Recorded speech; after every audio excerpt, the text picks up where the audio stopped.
नमस्कार। पिछले लेक्चर में हमने बीए प्रथम वर्ष के प्रश्न पत्र प्रथम भौतिक भूगोल पर चर्चा करी। हमारी चर्चा का विषय रहा पृथ्वी की उत्पत्ति से संबंधित जेम्स जीन्स की ज्वारीय परिकल्पना। इसी चर्चा को हम आज के लेक्चर में जारी रखेंगे। जैसा कि जेम्स जीन्स ने बताया, सूर्य गैस का एक बहुत बड़ा गोला था जो अपनी ही जगह पर स्थिर था। सूर्य के पास से एक तारा गुजरा। उस तारे की आकर्षण शक्ति का प्रभाव सूर्य पर पड़ा, जिसकी वजह से सूर्य से गैसीय पदार्थ बाहर की ओर निकल गया। अब यह पदार्थ सिगार की आकृति का था, अर्थात बीच में से मोटा तथा किनारों की ओर पतला। यह सिगार की आकृति वाला पदार्थ फिलामेंट कहलाया। बाद में फिलामेंट ठंडा होकर के सिकुड़ने लगा, जिसकी वजह से यह विभिन्न स्थानों पर टूट गया और बाद में यह ग्रहों के रूप में परिवर्तित हो गया। अब इस परिकल्पना से महत्वपूर्ण प्रश्नों को सुलझाने का प्रयास किया गया। सबसे पहला है ग्रहों का क्रम तथा आकार। सूर्य से निकलने वाला यह ज्वारीय फिलामेंट बीच में से मोटा था तथा किनारों की ओर पतला था। इस प्रकार जब यह फिलामेंट टूटा और टूटने से ग्रहों का निर्माण हुआ, तो बीच में जो ग्रह बने वो बड़े ग्रह थे तथा किनारों की ओर छोटे ग्रह थे। अब हम इस परिकल्पना के अनुसार वर्तमान सौरमंडल के आधार पर देखें तो यह स्थिति बिल्कुल फिट बैठती है, क्योंकि किनारों की ओर जो ग्रह हैं उनका आकार छोटा है और मध्य में आते जाते हैं तो ग्रहों का आकार बड़ा होता है। जैसे कि सूर्य के पास सबसे पहले जो ग्रह है, जो कि सौरमंडल का सबसे छोटा ग्रह है, वो है बुध ग्रह, मरकरी। इस ग्रह का आकार छोटा है। इसके बाद ग्रहों का आकार बड़ा होता जाता है। मरकरी के बाद नेक्स्ट है विनस, विनस के बाद अर्थ, अर्थ के बाद स्थिति है मार्स की, और इसके बाद स्थिति आती है जुपिटर की। तो जुपिटर से पहले जितने भी ग्रह हैं वो छोटे हैं। वापस से जुपिटर के बाद हम देखते हैं तो ग्रहों का आकार वापस से छोटा होता जाता है। जैसे कि जुपिटर के बाद आता है सैटर्न, सैटर्न के बाद यूरेनस और यूरेनस के बाद नेपच्यून। अब जुपिटर जो कि सबसे बड़ा ग्रह है, इसके दोनों ओर ग्रहों का आकार छोटा होता जाता है। अब इस स्थिति के अनुसार मार्स की जो आकार है, मंगल ग्रह का जो आकार है वो पृथ्वी से बड़ा होना चाहिए, लेकिन ऐसा नहीं है। मंगल ग्रह पृथ्वी से छोटा है, तो यहाँ पर ये चीज इस पर फिट नहीं बैठती है। नेक्स्ट है उपग्रहों का क्रम। जिस तरह से तारे का प्रभाव सूर्य पर पड़ा और सूर्य से निकलने वाला पदार्थ ग्रहों के रूप में बदल गया, उसी तरह से सूर्य का प्रभाव इन ग्रहों पर पड़ता है और ग्रहों से भी सिगार की आकृति का पदार्थ बाहर की ओर निकल जाता है। बाद में यह पदार्थ घनीभूत होकर के विभिन्न स्थानों पर टूट करके उपग्रहों के रूप में बदल जाता है, और यही उपग्रह बाद में इन ग्रहों का चक्कर लगाने लगते हैं। तो जैसा कि हमने देखा था कि जो ग्रह बने, बीच में बड़े ग्रह बने और किनारों की ओर छोटे ग्रह बने, क्योंकि यह सिगार की आकृति वाले पदार्थ से बने, जो कि बीच में से मोटा था और किनारों की ओर पतला था। तो यही स्थिति उपग्रहों के साथ भी हुई। उपग्रहों से निकलने वाला पदार्थ भी सिगार की आकृति का था, जिस कारण से बीच में बनने वाले उपग्रह बड़े थे तथा किनारों की ओर बनने वाले उपग्रहों का आकार छोटा था। नेक्स्ट है उपग्रहों की संरचना तथा आकार।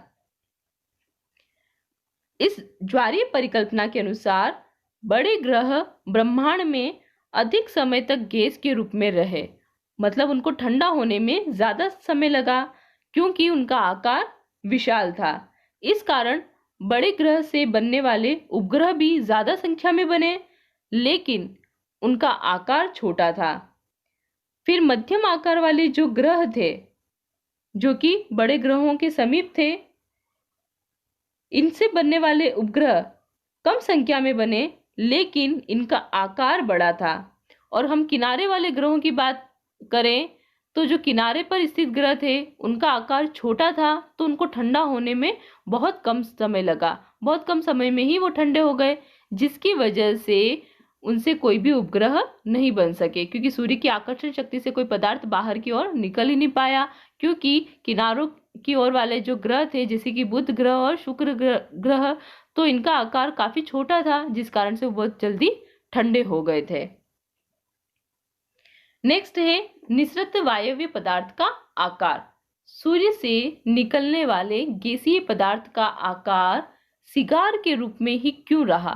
क्यों यह बीच में से मोटा था और किनारों की ओर पतला था? अब इसके पीछे का कारण यह है कि तारे की आकर्षण शक्ति का प्रभाव सूर्य पर पड़ा, और वह आकर्षण शक्ति का प्रभाव इस तरह से था कि जब तारा सूर्य से दूर था तो उसकी आकर्षण शक्ति सूर्य पर कम पड़ी, जिस वजह से सूर्य से निकलने वाला पदार्थ कम मात्रा में बाहर आया। जैसे जैसे यह तारा सूर्य के पास आता गया तो उसकी आकर्षण शक्ति भी बढ़ती गई। अब जब आकर्षण शक्ति बढ़ी तो सूर्य से निकलने वाले पदार्थ की मात्रा भी बढ़ गई। जब यह तारा सूर्य के एकदम पास आ गया तो उसकी आकर्षण शक्ति सबसे ज्यादा हो गई, जिस वजह से सूर्य से निकलने वाले पदार्थ की मात्रा भी सबसे ज्यादा हो गई। और इसके बाद जब यह तारा दूर चला गया तो वापस से इसकी आकर्षण शक्ति कम हो गई तथा सूर्य से निकलने वाले पदार्थ की मात्रा भी कम हो गई। तो इस तरह से अगर हम देखें तो सूर्य से निकलने वाले यह जो पदार्थ था, ये तारे की आकर्षण शक्ति के अनुपात में निकला। मतलब कि तारे की आकर्षण शक्ति ज्यादा थी तो सूर्य से निकलने वाले पदार्थ की मात्रा भी ज्यादा थी। तारे की आकर्षण शक्ति कम थी तो सूर्य से निकलने वाले पदार्थ की मात्रा भी कम हो गई। अब इस परिकल्पना में जेफरिस के द्वारा सन 1929 में संशोधन किया गया। इन्होंने ये कहा कि ब्रह्मांड में इन दो तारों के अलावा एक और तारा था, जिसे कि उन्होंने सूर्य का साथी बताया। अब सूर्य तथा साथी तारा अपनी जगह पर स्थित थे और इनके पास से एक अन्य तारा होकर के गुजरा। वह अन्य तारा सूर्य के साथी तारे के लगभग सीध में आगे की ओर बढ़ रहा था। अब धीरे धीरे ये तारा आगे बढ़ता गया और आगे बढ़ने की वजह से इस तारे में और सूर्य के साथी तारे में टक्कर हो गई। टक्कर हो जाने के कारण से कुछ भाग आकाश में बिखर गया, जिसकी वजह से बाद में ग्रहों तथा उपग्रहों का निर्माण हुआ। अब जेम्स जीन्स ने ये जो ज्वारीय परिकल्पना दी, इसका काफी समय तक विद्वानों ने समर्थन किया, लेकिन जैसे जैसे ब्रह्मांड के रहस्य खुलते गए वैसे वैसे इसकी आलोचना भी बढ़ती गई। सबसे पहले बी लेविन ने कहा कि ब्रह्मांड में तारे एक दूसरे से इतनी दूरी पर स्थित है कि उनके पारस्परिक मुठभेड़ की संभावना बहुत कम है। बहुत कम ऐसा चांस है कि कोई तारा अपनी जगह पर स्थिर रहे और अन्य तारा वहां पर होकर के गुजरे और उसके आकर्षण शक्ति से वो साथी तारे से कुछ पदार्थ बाहर की ओर निकाल ले। अब जेम्स जीन्स ने जिस तारे के बारे में बताया कि तारे की आकर्षण शक्ति का प्रभाव सूर्य पर पड़ा और उसने सूर्य में ज्वार उत्पन्न कर दिया, और ज्वार उत्पन्न होने की वजह से कुछ पदार्थ सूर्य से बाहर की ओर चला गया। ज्वार उत्पन्न करने के बाद यह साथी तारा आगे कहाँ गया, इसके बारे में सही तरीके से कोई भी उत्तर जेम्स जीन्स के द्वारा नहीं मिल पाता है। एन पारिस्की ने गणितीय परिकलन के आधार पर यह प्रमाणित किया कि जीन्स की परिकल्पना से सूर्य तथा ग्रहों के बीच वास्तविक दूरी की यथार्थता प्रमाणित नहीं हो सकती है, क्योंकि अगर हम इस परिकल्पना के आधार पर देखें तो ग्रहों को सूर्य से अत्यधिक नजदीक होना चाहिए, क्योंकि यह ग्रह सूर्य से बाहर, इन ग्रहों का जब निर्माण हुआ था तो जो पदार्थ सूर्य से निकला वो सूर्य के पास ही स्थित रह करके सूर्य के चक्कर लगाने लगा। लेकिन वास्तविक तौर पर अगर हम देखें तो जो ग्रह है वो सूर्य से काफी ज्यादा दूरी पर स्थित है। नेक्स्ट है सूर्य से निकलने वाला यह जो पदार्थ है ये किस आधार पर, किस तरह से ठंडा हुआ होगा, किस प्रकार से इसका घनीभवन हुआ होगा, इसका उल्लेख जीन्स ने भली भांति नहीं किया है। धन्यवाद।